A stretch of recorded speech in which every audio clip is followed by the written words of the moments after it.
Welcome to the Ansons Law Podcast. Today I'm joined by Samantha Fletcher-Goodwin. Got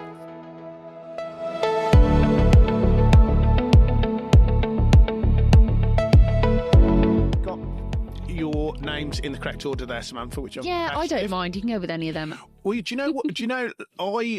On this podcast, weirdly, the recurring theme has, and with the law, you'd be surprised, we've gone back to 1066 and the Norman invasion. It comes up week after week after week, right? You'd wonder how. And I would have thought, well, how would that come up today? But of course, the surname Godwin that was Harold Godwin's son, was the guy who lost the Battle of Hastings. Wow. Well, there you go. Is that knowledge to you? Do you know the origins of the Godwin name? I wonder if you are. Most of them sort of died, but perhaps you are a direct descendant of... Well, I'm a Fletcher at court, and then I've married a Goodwin, they say. So I'm like a married Goodwin. Exactly, yeah. So specifically me, no. No. Well, next we'll get your husband on, and we can find out. We can find this out next time. Kids Village. Yeah. First of all, I guess the obvious and the simple question to ask is, it's a charity, but what is it? So, Kids Village is going to be the UK's first holiday village that's only for children with a critical illness and their family to come and stay completely for free. So it's kind of all starts with my own personal story, journey and idea. It literally started as an idea, and now we're doing some well, you've taken me straight to that. I was going to build up, but yeah, I mean, this is the actual origin story of this is sort of deeply personal because you had a critical illness as a child, right? Yeah. So it all starts when I was 9, which is quite a long time ago now. And I had a lump that was growing on the side of my face that turned out to be cancer. So I had a very, I always use this word because there isn't really another one to describe it, but a very uncertain future. I was at Birmingham Children's Hospital in Ward 15, which was the oncology ward.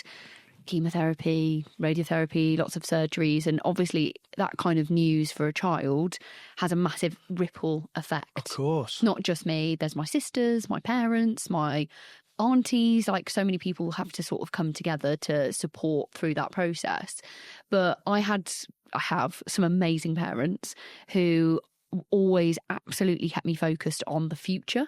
They barely even allowed the thought to enter my brain that I wouldn't have a future, even though I knew that was the case. So you think you did think that even at that age, that you were worried about that? That was my biggest worry, I think. And my dad used to always say, "It'll be okay. It'll be okay." When you've spoken to your parents since, was that what the front that they were presenting to you, or were they petrified themselves, or was that just your dad's attitude to it? They were petrified, definitely. Like my mum talks about now, and I had no idea about this at the time, that she barely slept, that she was really struggling with eating. Like there were so many things going on that I wasn't completely aware of because they needed me to be focused on being hopeful and that I could be okay. So one of the most powerful things that happened in that first few months when I was diagnosed, and there are some incredible people and doctors that support you through that, is this doctor said to my parents that children are much more likely to survive aggressive cancers because they have less of the negative mindset that an adult might have. Oh, right. So they have less worry and less stress because they're a child, because they have less awareness. So my parents sort of took that idea that we were told and sort of ran with it. And it was the advice from the doctor that sort of enabled them to present that to you. And even though in the back of your mind you were a little bit worried that was they were able to sort of inject that positive mindset in you and adopt that in front of you, which it was almost as important as the treatment, would you say? Yeah, I think it's massively important. And I think it was partly what the doctor said. It's partly my dad's general attitude to life sort of combined together. And it was like, no, we've got to keep things as normal as possible. Because as soon as you sort of spiral down this hole of feeling... I mean, you do feel helpless and you do feel vulnerable, but the more that you can put into your life and into your brain that is normal, like... I want to quote about cancer that said, in some respects, whilst people talk about the fight or a battle, and that's the analogy that people always use, in many respects, when you are fighting cancer, it's far more relevant to say that your body is the battlefield, right, upon which that fight, is occurring. How long was that process? I mean, you're still in and out of there were stays of weeks on end in Birmingham. Yeah. So you do everything on like a cycle. Mm-hmm. So it's like a 3-week cycle. So you have a week of treatment where you stay in hospital, and then you have a week where you're at home recovering, feeling pretty terrible, and then you have a week where you start to feel okay, where your neutrophils and your sort of blood cells and your red and white blood cells and your immune system starts to come back up. So it has to get to a certain point before you start that process again.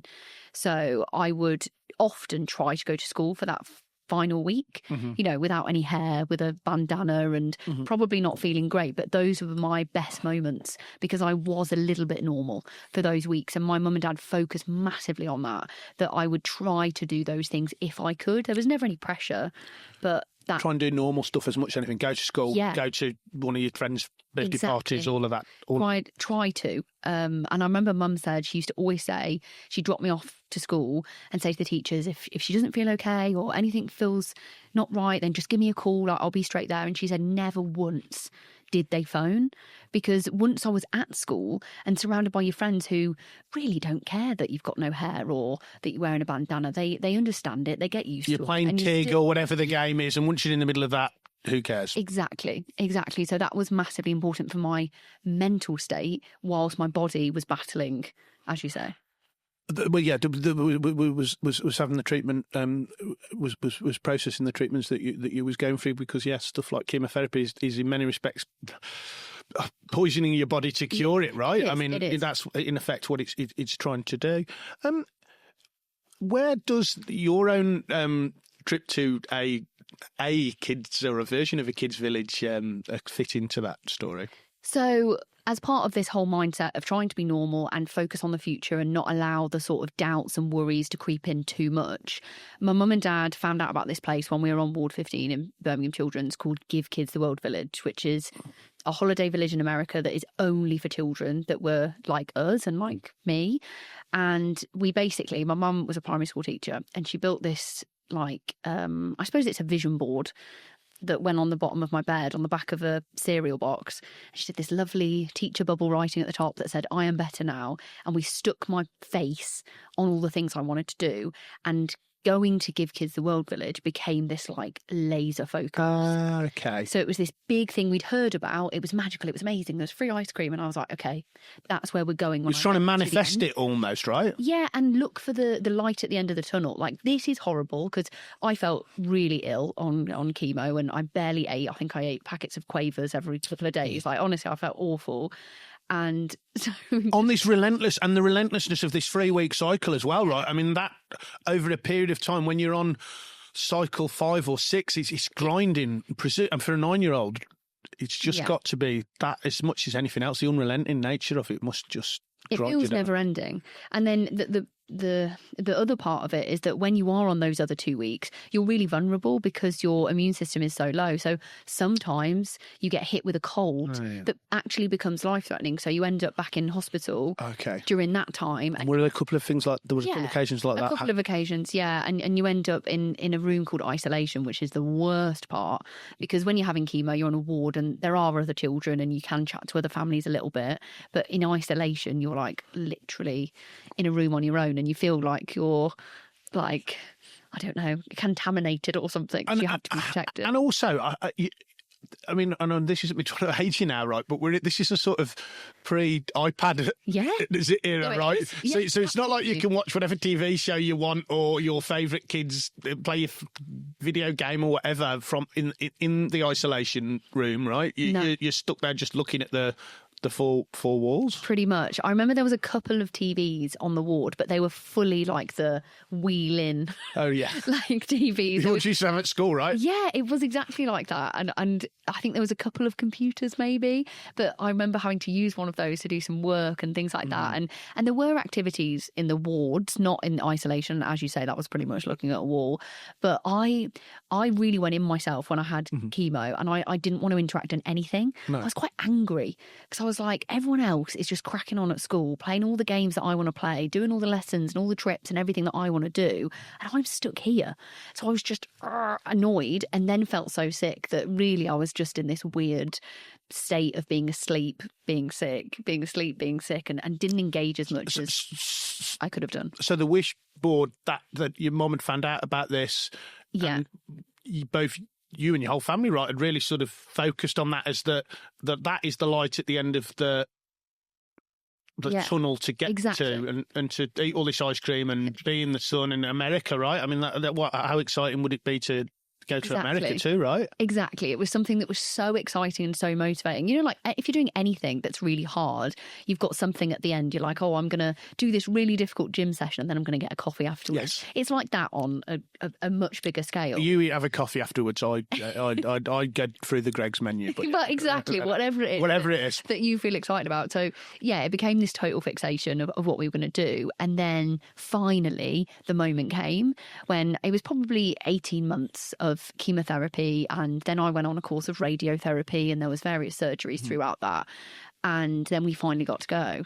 So it was I mean, it's literally the reason I'm sat here right now. It had such a massive impact on me and my family, because there was the magic, the free ice cream, it was right next to Disneyland. We got these special passes and buttons that then I went to the straight front of the queue, yeah. Every single queue. Me and my sisters were all treated as if we were the most special, wonderful people ever. We got little gifts every day. We walked into the lodges and the kids' bedrooms were double the size of the adults. We got the good bedroom, the good bathroom. Like everything was about us and so special. But the best bit about it was that it was this safe bubble. Like it was a place where I didn't have to feel conscious that I didn't have hair, or I didn't have to feel worried that somebody might think I was a boy, which I often worried about when I didn't have hair, which is so silly. But as a 10 and 11-year-old, that's the reality, right? Yeah. So it was so brilliant for that, and just surrounded by families that just get it. You know, they just understand this sort of beautiful, quiet level of understanding, and we could play with them, we could chat with them, and there was a pool, there was a cinema, but this just lovely sense of knowing and this safe bubble was what was really, really special. And it would have been a proper milestone for you to do it sort of in what probably would be described as the end stages of your journey, because it's not definitely with cancer generally, and particularly with aggressive children's cancers, it looks like it's been, keeping these analogies going, but it looks like it's been defeated. But in reality, that it's done certain things to your body and weaken your body, and also it can come back. So, but it must have felt fantastic though for this to be at the end of that journey, like to the reward almost. Yeah, it was exactly like that. It was a massive moment, reward, celebration of making it through that milestone. And there was worry about it coming back, but I've had a couple of surgeries since because there have been question marks. But since then, like this is close to unheard of, and why I feel so incredibly grateful and so lucky, and why I'm so desperate to create Kids Village, because I have been okay. It's not come back. I've not had dramatic side effects. Half my face is numb, but I can live with that. And it's kind of frozen at 9 years old. That might be a good thing when I get wrinkles, will or not? I don't know. Yeah, well, no, but you were Botox before Botox was fashionable. Exactly. We'll get to see. I'll have to even that out, but yeah. And I know that this is relevant to what you're doing now. You and your mum used it as the motivation for the end to actually almost celebrate recovery in some respects. Yeah. But for a lot of the children, it isn't used like that. Is that right? A lot of the children, and a lot of families, it's the opportunity to have sometimes a final holiday. Yeah. Sometimes a respite in the middle, right in the middle of that that battle, right? Exactly, yeah. And there's every single child and every single family's journey is different. Mine was like this and was very lucky, but there was so many families that go through so many ups and downs, and cancer can return, or you might have to have another bit of treatment because they found this or that, or any kind of complications that then happen because of the treatment, as you said. So yeah, I think I always recognised that. I recognised I was really lucky to go to America. Like, not every child and every family would be well enough to fly to America and to Disney World, right? I mean, exactly. like as a child, I just, you something you used to hear about on the TV, right? Not something that happens in your actual life. Exactly. So that was 9 years old, and then I guess at what point did you think to yourself? How did it come about? I guess that you thought, I want to do something similar here. It was very quick, if I'm honest. The first idea of it was literally when we were still there, because of those things that I said, where we recognised how lucky I was to go and how powerful. And we'd sort of said similar things in the lead up to it. Like, my dad had always said, like, if you survive, we are going to help as many other families as we can. Like, that was kind of part of us anyway.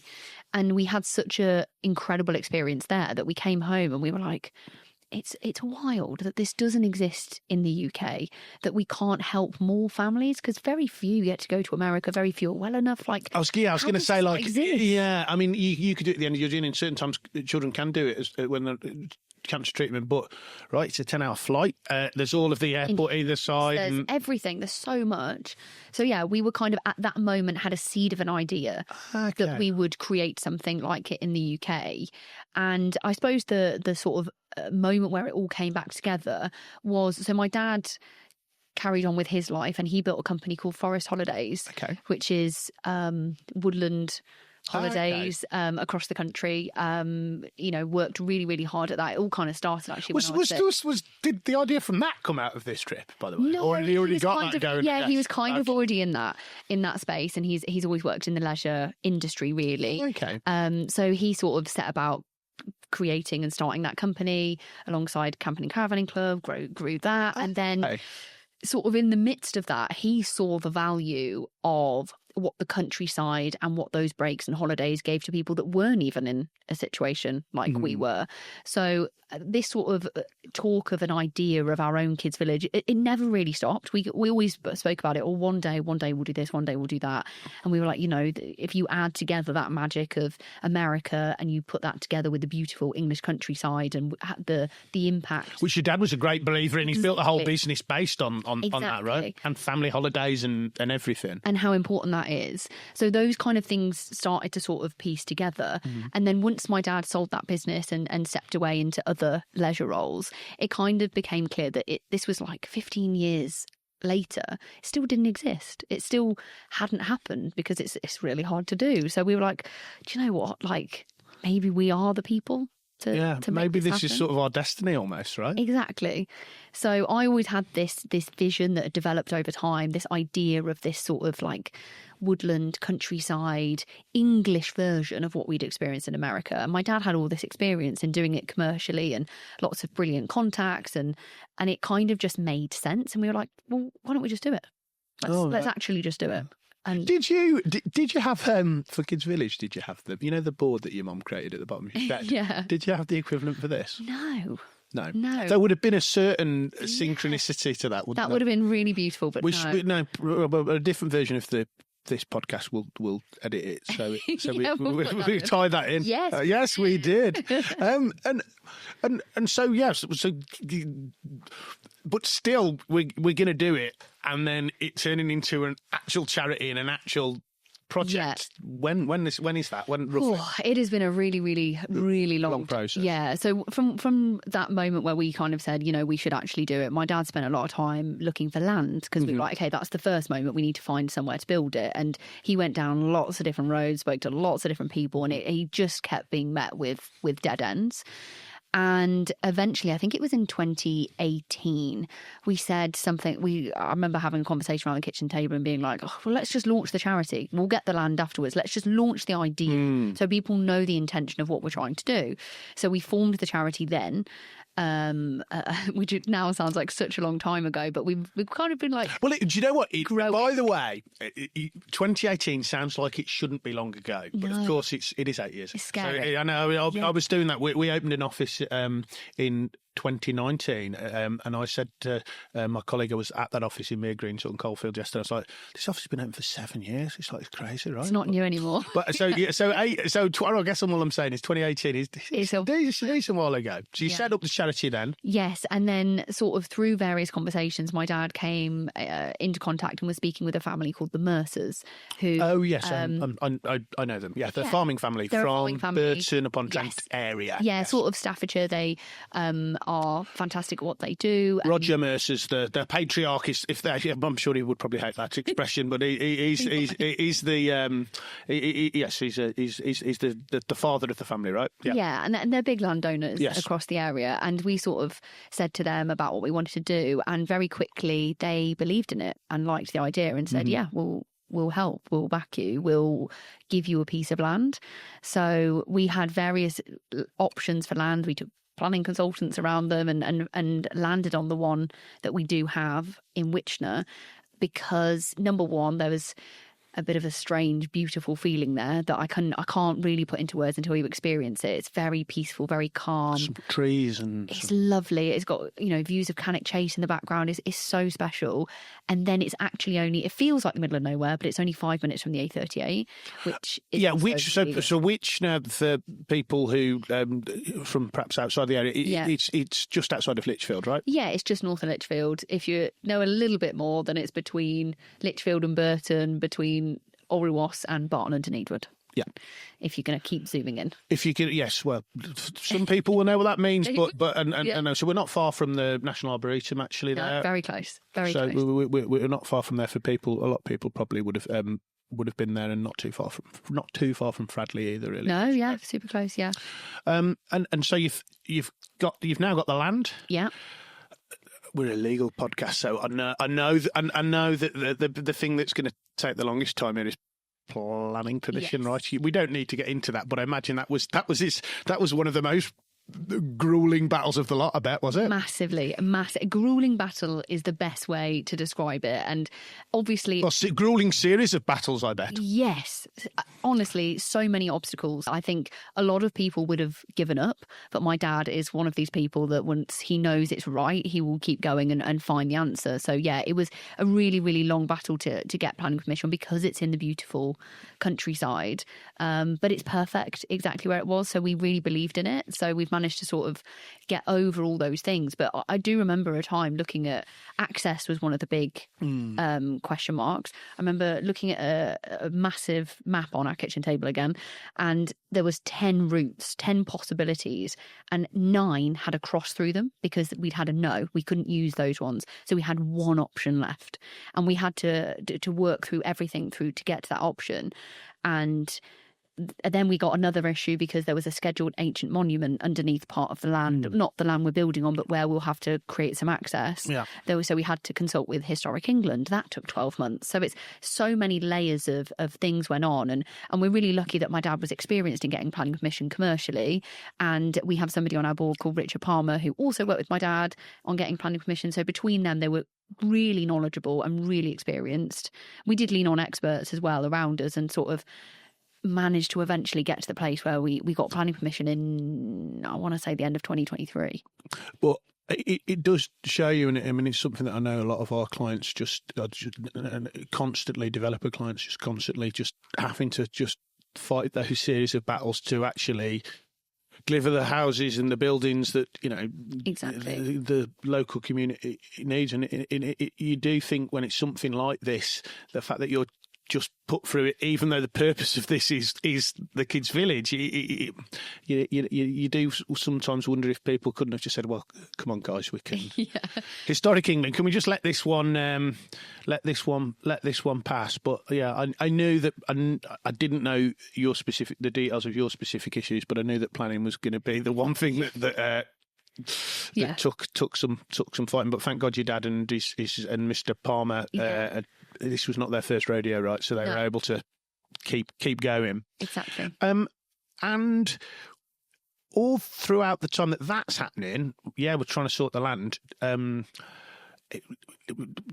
got to fund it too, right? Exactly. So the charity fundraising sort of starts, I guess, in 2018, but it started once it becomes a real project with land and planning permission, then raising the money becomes all important. How have you gone about that? Yeah, again, that's been a bit of a chicken and egg situation. Like, we need the money to build it, but we needed planning, and it kind of like was in this balance for a long time. So from 2019, probably, I think we probably officially formed, I'm not very good at remembering numbers and dates, but formed at the end of 2018. In 2019, we had our first gala dinner, if you like, pulling on all my dad's contacts and anyone we know, and sort of got a load of people in a room and started to do things like that to sort of generate a bit of income in order to get all the planning done and do all of these things. And my dad's been pretty generous as well with his time and also donations. So between us, we managed to sort of get to this point. So I built the website, I did the branding, I started all those things to try to start telling people about Kids Village. But because we didn't have planning, we kind of didn't go all out. It was this sort of almost like a soft launch approach, if you like, as we sort of double tracked both of those things. And then once we had the planning permission secured, that's when me and my dad were like, okay, it's been me and you around a kitchen table with Richard Palmer and my mum drawing up some things and, mismatch and trying to make it work. But now we need to go forward, scream about what we're doing, raise £5 million in order to build it, and get some other people involved to help us to do that. And yes, you brought in sort of the professional team. Is that the right way of putting it? But some people, some got some executive board put together and started to really sort of reach out to try and raise the money. Yes, we were connected with Doug Wright, who became our chair. Who a lot of people might know through owning lots of McDonald's restaurants and also the Ronald McDonald House charity. Yes. Which he was involved in raising a lot of money for, which gave us a lot of confidence that he would be able to help us. I think he was the guy. Was he the guy who sort of opened up like one of the first McDonald's in he's got an interesting story. Yeah. I think he's recently retired, sold off a number of them, hasn't he? And I read some of the press around that. I don't know Doug, but I heard his story and his sort of commitment to charity himself, right? He was involved in the Ronald McDonald House. Yes. Which does similar things. Yeah, there's a lot of similarities you can draw. So yeah, that gave us a lot of confidence, and he brought in more people on the board and his contact book, and it started to grow. And I think so all of that sort of started at the start of 2024. So he came in and started to build out that team. Quick. And very quick. You've raised the money though, right? Yeah. Yeah, we started at the start of 2024. We had a couple of agreements in place that me and my dad had already sorted, but really from zero, not from quite zero, but we said, okay, this is it. This is the £5 million capital appeal. When Doug came in, built out the board, brought in Kat, our CEO, and we brought in a fundraising executive called Amy as well. And that sort of team grew throughout that year. We started building corporate partnerships, and we started telling people, we started having individual conversations with donors, and I can never say this word, which is funny given the situation, philanthropists. Yes. We started. It's a tough one, isn't it? It is a tough one. Yeah. It is a tough one. Rich people who are prepared to give their money, right? Exactly. Yeah. It's fantastic that they're prepared to do that. But then all of that's there's loads of admin to that, like loads, gift aid and all of that sort of stuff, and everything along those lines. I know I think Ansons has got involved at some point along that journey, and I know I was just saying that. Various raffles and different fundraising things that I know that we've done and had you guys as our sort of preferred local charity, even though I get that actually it's local to us, but the aspirations are that it'll be the only one in the UK. So in some respects, it's very much a national charity, right? Yeah, it's an interesting one because we are local to here, and we've been supported by Ansons and lots of other people, and that's been massively important because even though when you look at £5 million, the 1,500 feels small, all of those add up really, really quickly. And the additional thing is that sort of exposure to tell more people about us because we're so new and so small. That's really important to us to reach those other people that then go, oh, actually, I know somebody that can give X amount that's really going to move the dial. So all of those things added together are really important. And yes, we will be local, but offered to families across the country. And I'll be honest, my ultimate goal and dream is to have multiple kids villages because unfortunately there are something like 70,000 children with a critical illness in the UK right now. So, there's more people to help. Well, I think that it is in terms of the local connection. It is located in the locality where we've got offices, but for people who live in sort of that part of Staffordshire, it's something to really be proud of. That is where this charity that's doing such wonderful things is going to just offer so much to the families in particular and the children who are going through such a horrific time, a terrible time. I think it is something for local businesses and in the Midlands generally to be sort of really proud that it's here, it's on our doorstep, it's in, and it's run by people in our local communities, which I think is important part of why probably a lot of the fundraising has been quite localised, right? Yeah, I hope so. I hope everyone can feel really proud of it. And I think the other key principle of Kids Village, once we're up and running and operational, is that we need lots of people and volunteers to help us deliver it. So I don't think I mentioned it actually, I normally always do, but in America, the free ice cream and they have Christmas every week, for example, that's all delivered by volunteers. So that sort of network of people around here will be part of delivering that experience. So that's going to be part of the next stuff. So where are we with the project then currently? As this is a developer or a builder type question. Has a shovel gone in the ground yet? Yes. So we started developments this year, and as you said, we managed to raise £5 million at the end of 2025 because of a massive donation of £2.9 million. Oh my God. Can we say who that come from? No, they would like to be anonymous. Fine. What a generous person though, right? Incredible. And actually the other part of that is this person that's made the donation is honouring somebody called Charlotte, who sadly lost their life as a child. So that site at Witchner is now called Charlotte's Kids Village. Oh, amazing. So, which I think is just so beautiful. Like, I'm so lucky to be sat here and be well and be healthy. But Charlotte isn't. And we can honour her legacy and deliver this experience to loads of families at Charlotte's Kids Village, I think is absolutely... No, it personalises it and makes it stand out as well, doesn't it? I think really.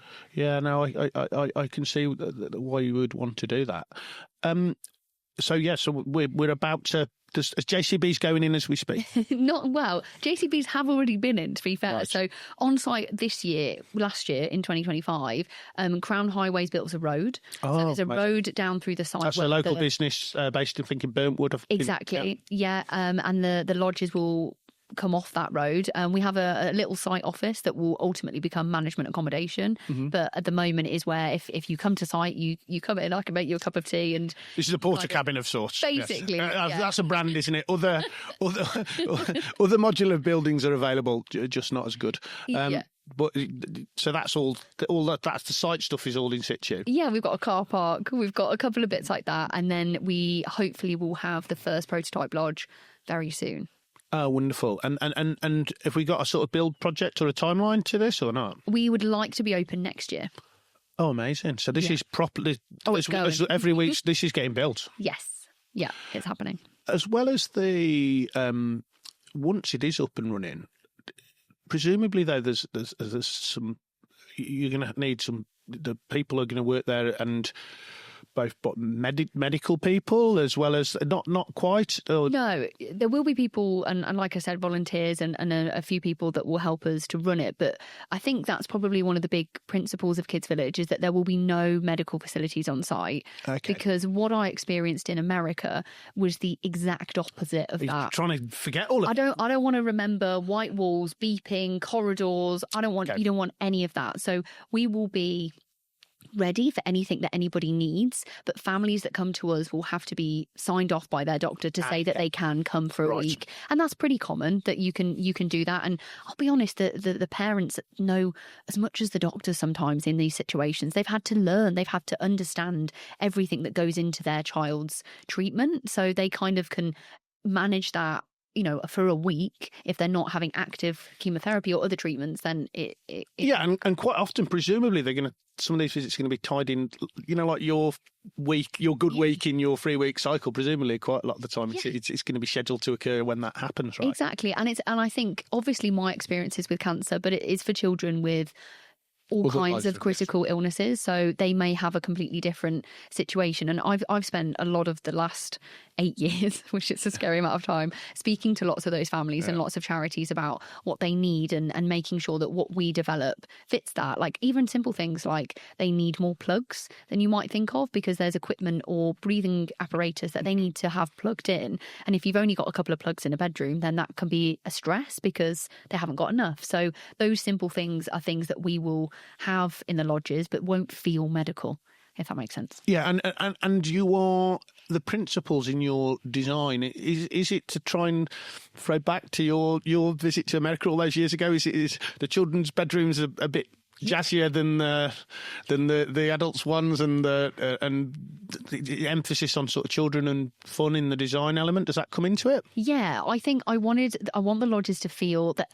every holiday is free to a family. I don't want it to feel free. I want it to feel really special, really cozy, really comforting. So they're designed with that in mind, and also designed with taking the outside in and celebrating that, you know, sort of countryside, beautiful environment. And we've ended up with 2 special rooms. So each lodge is 4 bedrooms.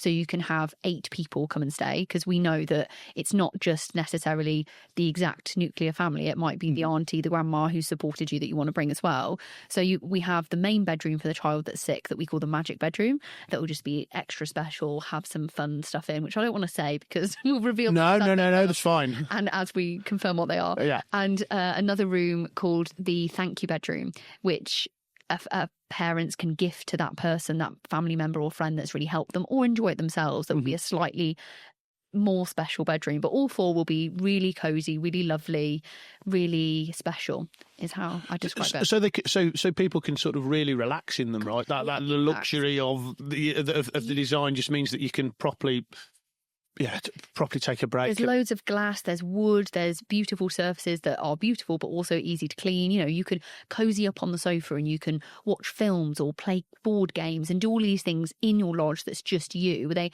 all have a kitchen, so you can do baking or you can cook meals or do anything that is going to give you a bit of joy. And then we will have activities in the central facility, which is now called Charlotte's Den as well. Oh, wow. So Christmas every week, puppy parties, princess parties, I don't know. Lots of ideas that will be delivered by volunteers, yoga, kids, meditation, loads of different things going on in that sort of sense. Oh, it's interesting you've done on meditation to sort of, and yoga, the sort of things that are really key to relaxation that can, I mean, the parents themselves maybe benefit from that sort of thing, to that sort of wellness and mental wellness, to sort of, I guess, enable you to properly relax during that week, which I think could really sort of make a difference.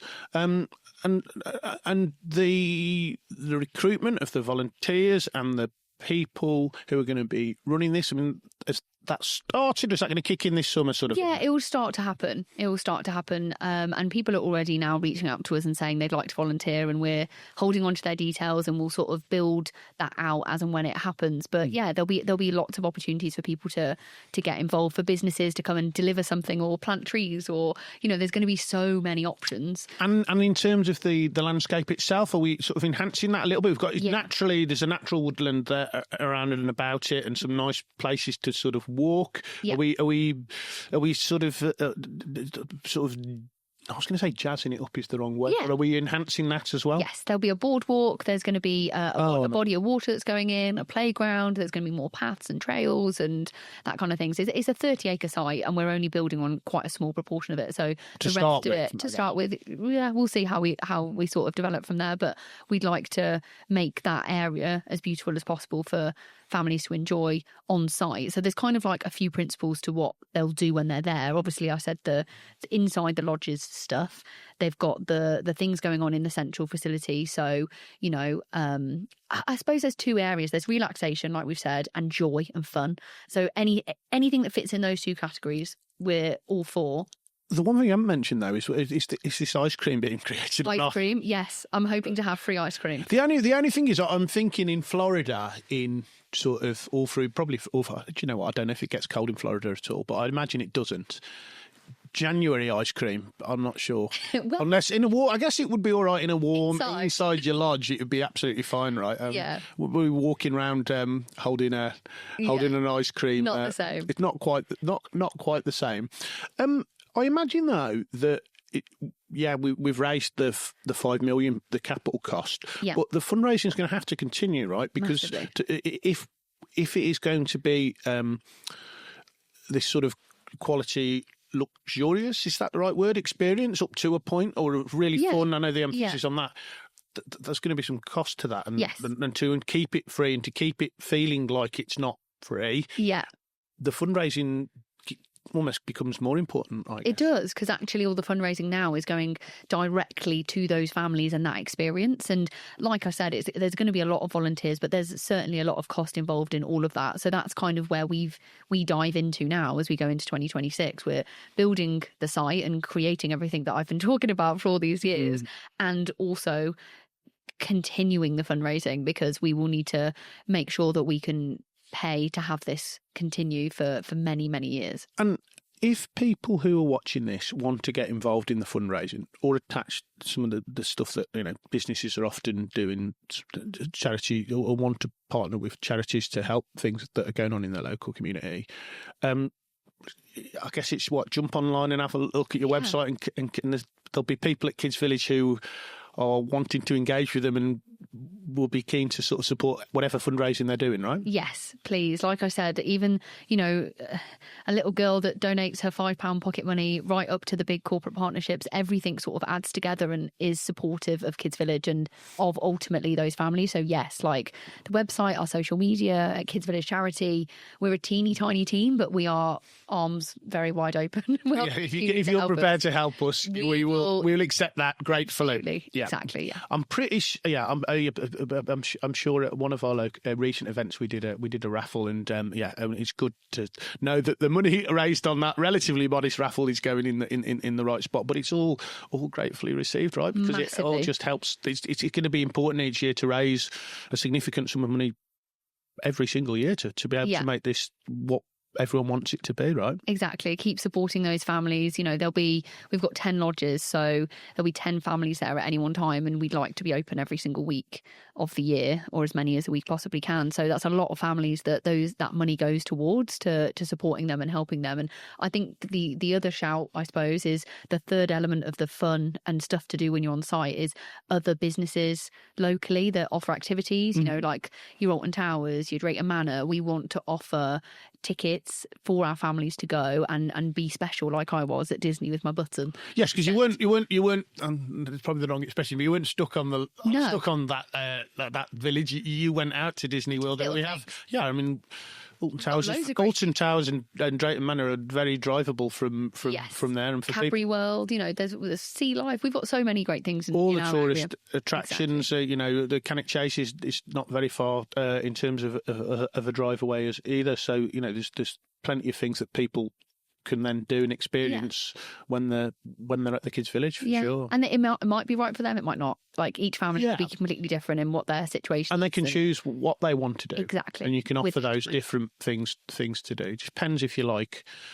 Are you a roller coaster person or not yourself? Oh no, I am. Yeah, you are. I'm into it. Yeah. So have you been to Alton Towers recently? Yeah, the Wicker Man is fantastic. That's your favourite? Yeah, or Nemesis. Quite like Nemesis. I mean, that's old school, right? Nemesis. Yeah, it was my first one, like my first big roller coaster. So that's kind of like is the corkscrew still at Alton Towers? Has that been retired? Yeah, that's gone. That's. I think that's now 13. Okay, they've sort of reconfigured it into a completely though. It's not like a bone rattler upside downy one now. So I've got a 14-year-old son, and I say thankfully because I'm not particularly into roller coasters and whatever. He isn't, right? So it's meant that it's a good water slide, but not. I don't know what the psychology. I'm the opposite. Yeah, you hate a water slide. I don't want a water slide because I'm in control and I could mess it up. Whereas in a roller coaster, I'm strapped in and it's out of my hands. Well, I have taken him there once, but when he was very young and he was still doing the sort of, there's that BBC village there, isn't there? Yeah. CBBS and all of that sort of stuff. But he didn't. And then as he's got older, he's never much been into going on the sort of. He might have been there on a school trip or something, which has meant I've escaped it. Hence my knowledge of Alton Towers is like CBeebies World, and then when I went as a teenager myself, but Nemesis was there then. Yeah. I don't know that I think I've just seen the Wicker Man on television. It's so good. It's all sort of wooden and it's really cool, but it's not an upside downy one. It's like when you've got the bar across your lap, not on your shoulders, so it's not quite as bad. Are Alton Towers being supportive of this? Do we know yet? We're going to find out. I would like them to be. We will, not officially, no, but I'd like them to be. Well, if they're watching this, they perhaps should. Please, get in touch. And listen, I know that loads of the wonderful hospitality businesses and tourism businesses in Staffordshire will want to get involved in this. I'm absolutely certain of that. So in terms of the volunteer programme, again here, that's going to ratchet up as the year goes on. Mm-hmm. If people can start sort of following the social media accounts for Kids Village, if they do want to get involved, at a certain point in time, that's going to be really sort of pushed by you guys, I guess. Massively, yeah. And just send us a message. Like I literally had one last night on TikTok. We had some videos go a little bit viral just before amazing. Christmas, like 300,000 views, and we've now got 22,000 followers on there, which honestly is wild because we had 200 in November. And you're beating us now. I'm getting a bit jealous of that. But, I haven't got any advice because it just happened. But I got a message even just last night saying, "Hey, I'd really like to volunteer when you're up and ready." And I said, great, send me your email and we'll capture that. And when the time is right, reach back out. So, yes, please. Well, and so you're doing this this is not your job either, right? No. You work in media, so you're sort of fitting all of this around your media commitments, basically. Yeah, it's an interesting balance, and as the founder, I'm kind of the face and the voice, if you like. Mm-hmm. I do a lot of the social media, but the team that are now working on it day to day are absolutely brilliant, and they're sort of the key to actually delivering it at the moment. But yeah, I'm balancing lots of different things. It's a labour of love, but even that can sometimes. How do you find the time? You've got to make it happen. You've determined it's going to happen, so you're just finding the time to get it all done. Exactly. And I have I'm a self-employed person, so I have like a fluid, flexible life, which is sometimes really great and sometimes more difficult. Sometimes it must just be absolute chaos, I guess. Yes. Yeah. I don't know where I'm coming or going, or whether I'm a flag or a windmill, as my mum says. Get lost. Well, listen, Samantha, thank you for coming on today. I think that it's truly inspiring. I'm sure that people who watch this will want to get involved in the different ways that they can, through volunteering, through fundraising, for working for the charity in due course. Thank you for coming today, and I wish you every success with Kids Village going forward. Thank you very much for having us, and thank you for all the support from Ansons to this point as well. Really appreciate it.